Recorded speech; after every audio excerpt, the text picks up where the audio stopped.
All right, welcome back again to my channel, and today we'll be talking about the Muslim situation in Japan.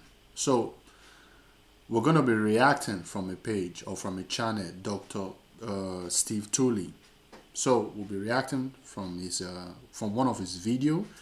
So you can go to his page and finish the clip if you want, but we're just going to take a piece of it and talk about it. So that's what we'll be doing today. So for those who don't know me, this is Negus King. You can subscribe. I'm new here. I'm here to talk about the reality of life, not fantasy. So without wasting further time, let's dive into it. What you're seeing here are scenes not from Pakistan or Saudi Arabia or Syria. This is Japan. In June of 2025, roughly 600 Muslims gathered for an Islamic festival prayer in a public park in Fukuoka. The crowd spilled out of the mosque to 6 times the permitted area. Somebody filmed it. It went viral. And this was Japan's response. Okay, before we listen to the Japan's response, there's this question I always ask people. Muslim, I ask them, why do you choose to pray on the road while you have mosque? There's a reason you have mosque. There are reasons you have churches. There are reasons you have temples. Why don't you go in there, make your prayer? At least your conversation with your God should be private. It doesn't have to be public. You don't have to use it to disrupt people's movement or activities. So it's that same question. And I have seen so many replies. People say it's for domination, it's just for them to colonize, to put their name there, like to be the first or the one and only. And people say it's a tool they use, to take over your country, things like this. But for me, I think it's with a civilized world or civilized being that we are. If you want to pray, find that special place, that mosque, that church, that temple, and go in there and pray. Have your good time with your God, you know. But now it seems not to be so anymore.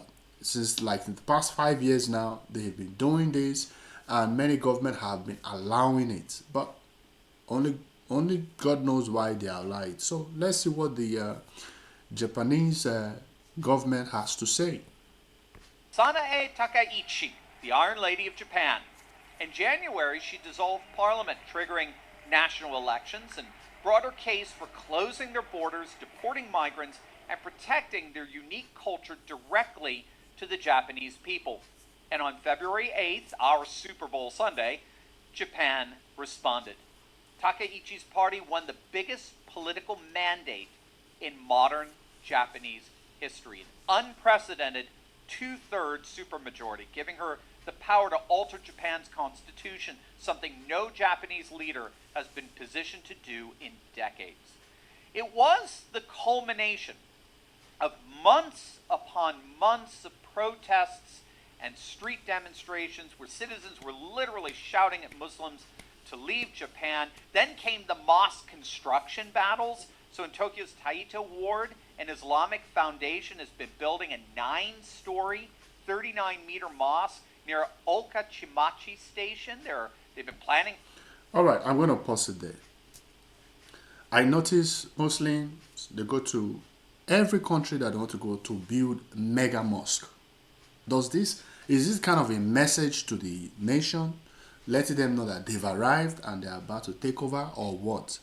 Because I know there are some Muslim countries that there are no churches. In Syria now, they are destroying churches.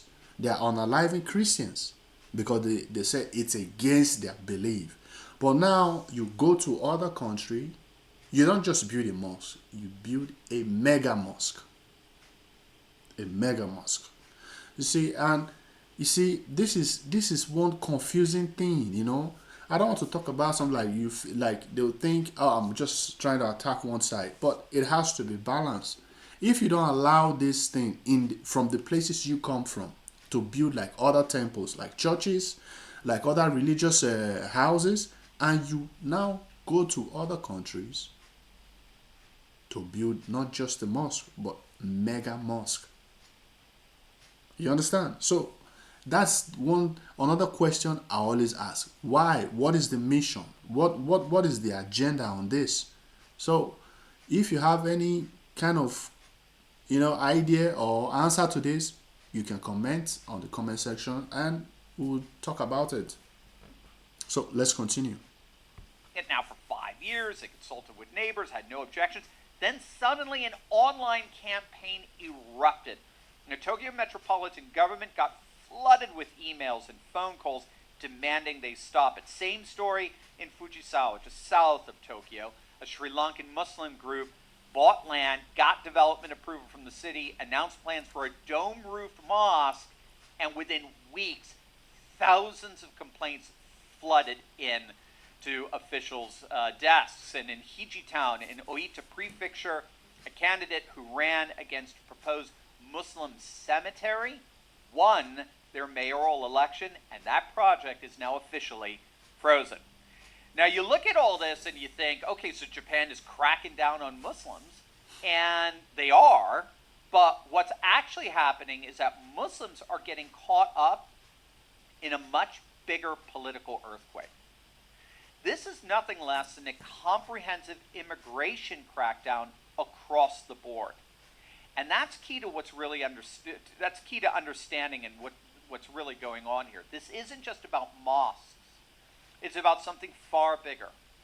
Sovereignty, cultural identity, and the question of whether nations will defend their civilizational inheritance or surrender it piece by piece.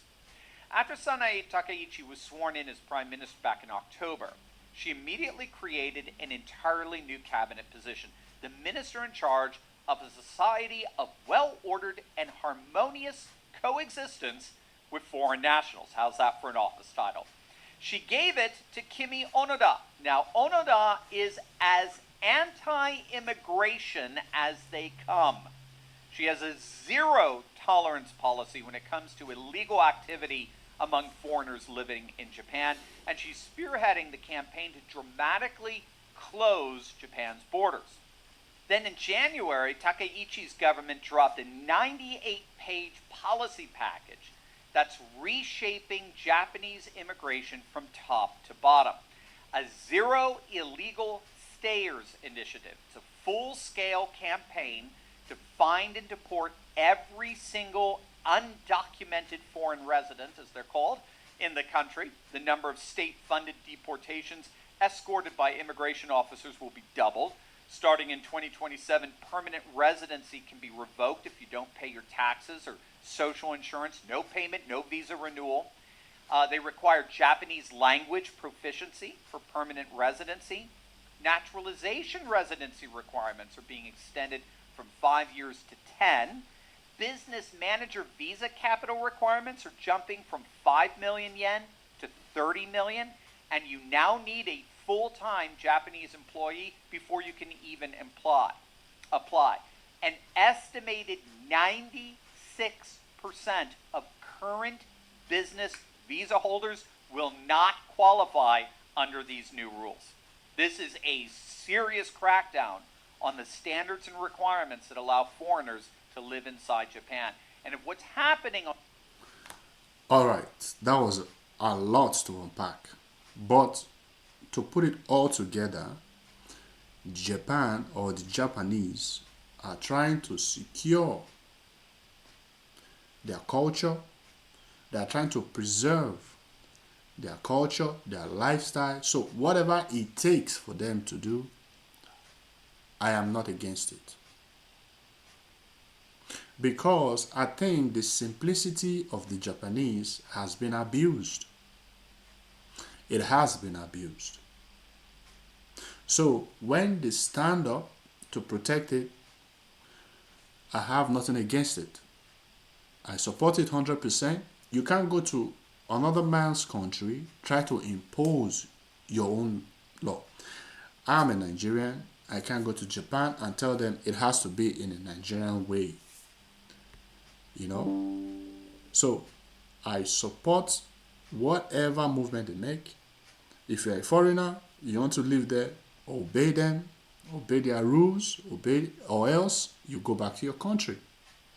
So for me, I'm in full support of it, and I believe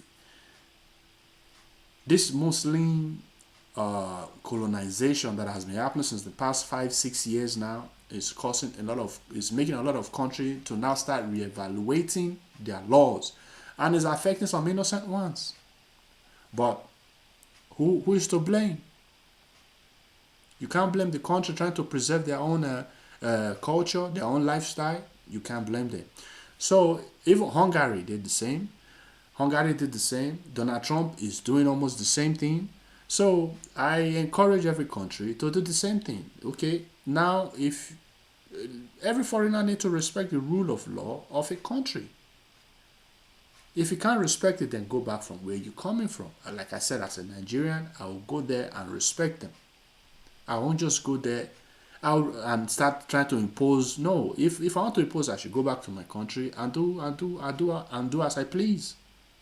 But unfortunately, I can't do it. That's why I left my country. So if I could leave my country to your own country, I have to obey your rules there. So I'm in full support of what Japan is making, or how they are putting it out. Any other country that takes this step is fine. Let there be that orderliness. You have to obey. So this is what I have to say. Any other thing you think you can add, you can come to the comment section. We can dice it out. We can talk it out, and I'll be bringing more of this conversation. Thank you. Don't forget to subscribe. See you on the next video.